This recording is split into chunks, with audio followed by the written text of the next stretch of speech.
O evangelho precisa rasgar a religião, que domina, que controla, que lê textos, fecha o texto e fala o contrário do texto.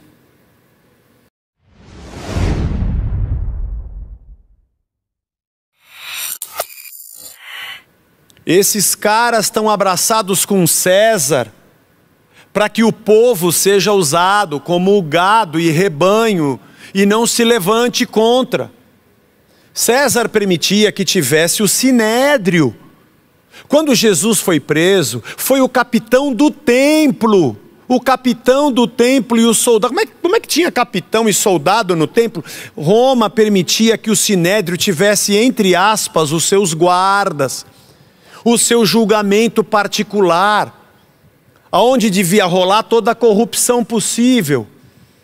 Porque para soltar Barrabás e prender a Cristo,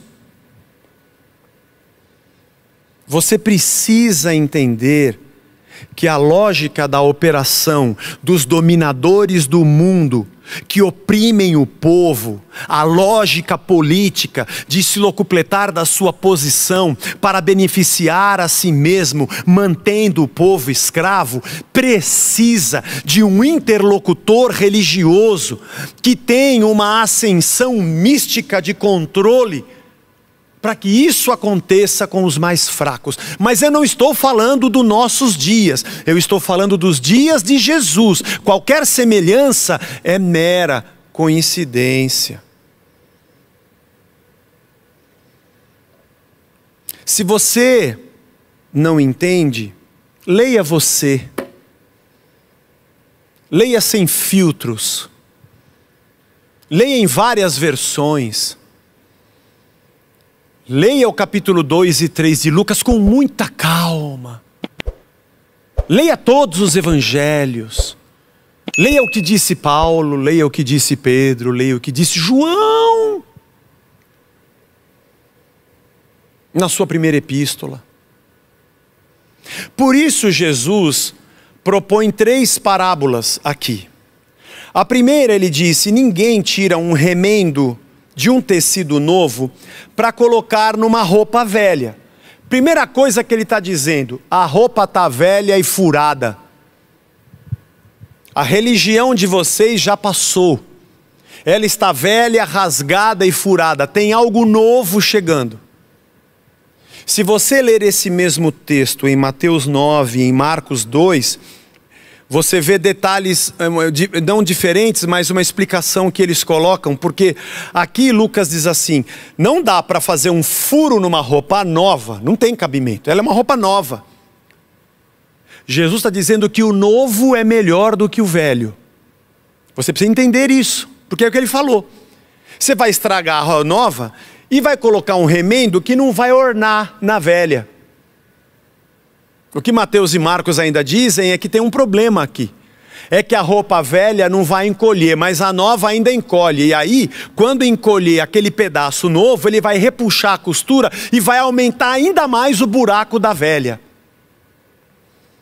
Porque a roupa nova precisa de gente nova para vesti-la. E a roupa nova não veio para fazer remendos na religião velha. Tem que jogar fora essa roupa velha e vestir uma roupa nova. Essa primeira parábola está dizendo para os seguidores dos fariseus: a roupa de vocês não cabe na gente. Jesus está dizendo: não dá para usar isso daí que vocês estão usando. E eu não vou esburacar o evangelho para tentar tapar umas falhazinhas aqui e ali do que não tem mais conserto. Você está entendendo? A segunda parábola que ele contou é sobre os odres. Os odres eram como um cantil feito de couro. Geralmente, quando um animal pequeno era caçado, eles punham o couro para secar, mas não abriam. Eles só prendiam aonde eram as pernas, né, do animal, e ficavam um cantil de couro onde eles colocavam o vinho. Uma coisa interessante é que quando você amassa a uva, eu sei isso porque a família do meu pai fazia vinho, e eu também faço com meu irmão, de brincadeira, mas ainda não acertamos ainda. Quem sabe o desse ano a gente acerta. Quando você amassa a uva e você coloca para fermentar, há um processo natural da levedura que vai fermentar o vinho, que vai produzir o teor alcoólico dependendo da fermentação, da bactéria, da época da uva, etc, etc, etc, a quantidade de açúcar ou não, e vai liberar CO2. Hoje em dia, quando você vai numa vinícola, você tem aqueles tonéis de fermentação e geralmente há um tubo por onde o CO2 sai, com alguma válvula para que o oxigênio de fora não entre, para que não vire vinagre, mas libere o CO2. Naquela época eles não tinham tonéis. Eles colocavam o vinho dentro de um odre que fosse novo, porque quando aquela fermentação liberasse o CO2, aquele couro novo, ele iria esticar e expandir. E depois, quando acabasse a fermentação, ele estaria duro, ressecado e do tamanho ideal para aquela quantidade de vinho. E eles sabiam que não poderiam colocar um vinho novo, que ainda estava em fermentação, dentro de um odre velho. Porque o odre velho não tem mais como expandir. Ele não suporta mais dilatação. Ele já está esticado, ressecado e pronto. Ele vai explodir. Ele vai se romper. E Jesus diz, um vinho novo tem que ser colocado num odre novo. Não dá para pôr em odre velho. O que Jesus está dizendo é que a minha mensagem, eu sou o vinho novo. Neste caso, o vinho novo é muito melhor do que o velho. É o contrário. Se eu colocar as minhas palavras dentro de vocês, vocês vão ter que estar prontos para se expandir. Vocês vão ter que estar prontos para abrir o coração. Vocês vão ter que tirar muita coisa para dar espaço para a verdade de Cristo. Porque se você simplesmente colocar num odre velho, vai acontecer o que está acontecendo. Vocês estão rachando, vocês estão explodindo. E eu preciso falar com você que está me assistindo. Eu tenho encontrado muita gente que está sentindo muita pressão dentro de si. Porque ela está conhecendo o Evangelho. De repente, não sei por que cargas d'água, ela fez a besteira de ler a Bíblia. E a Bíblia acaba com a religião. Ela fez a besteira de ler os evangelhos. Ela caiu nessa doideira de ler os escritos de Paulo. E aí ela olhou para a religião que ela estava e falou assim, meu, tem alguma coisa errada aqui. Aí ela ficou louca. Ela começou a ouvir os pastores proibidos. E ela começou a falar, não, eu preciso de Cristo, eu estou sem Jesus, eu estou aqui, isso aqui é só religião, isso aqui é só vento, não tem nada. Outros estão com medo, tem gente com medo. O que está acontecendo? Acho que Deus não está comigo, Deus está, não está. Se você está passando por isso, é porque tem um vinho novo fermentando dentro de você. Se você resistir a isso, você vai explodir. Porque o vinho de Cristo explode a religião, de dentro para fora. Mas se você estiver sentindo isso, isso é um excelente sinal. É um excelente sinal de que você está ouvindo o Evangelho. Quer um conselho? Seja um odre novo. Expande aí a sua cabeça. Dilata aí o seu coração. Deixa as coisas de Cristo entrarem e você vai sentir a alegria completa. Porque a terceira parábola que ele diz no último versículo, ele diz assim, e ninguém, tendo bebido o vinho velho, prefere o novo, porque diz, o velho é excelente. Ele está dizendo isso para os religiosos, dizendo, ninguém quer o vinho novo, né?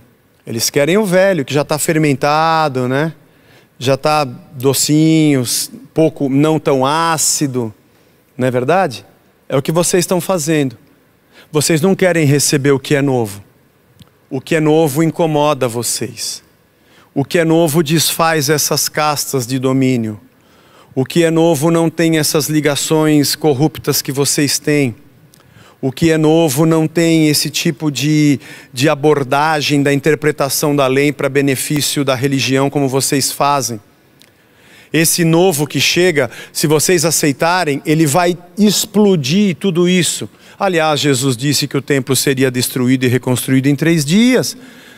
E falava sobre o seu corpo, falava sobre a sua igreja, falava sobre o seu reino, falava sobre a verdade que chega, nova e fresca, para dilatar, expandir e libertar o ser humano.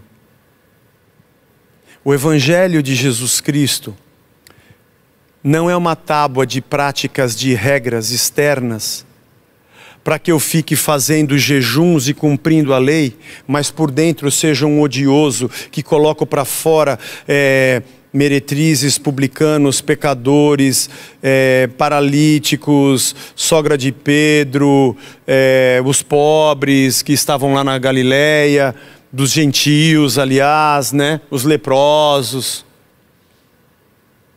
Não é uma religião como um escrito externo, onde eu cumpro mandamentos, mas internamente continuo vivendo uma vida como se Deus não existisse. O Evangelho não é uma religião. O Evangelho é uma reconfiguração da humanidade. Aliás, o Evangelho é morte para um novo nascimento. É se jogar fora tudo aquilo que se creu e se pensou, para ser transformado numa nova criatura à imagem do Filho de Deus.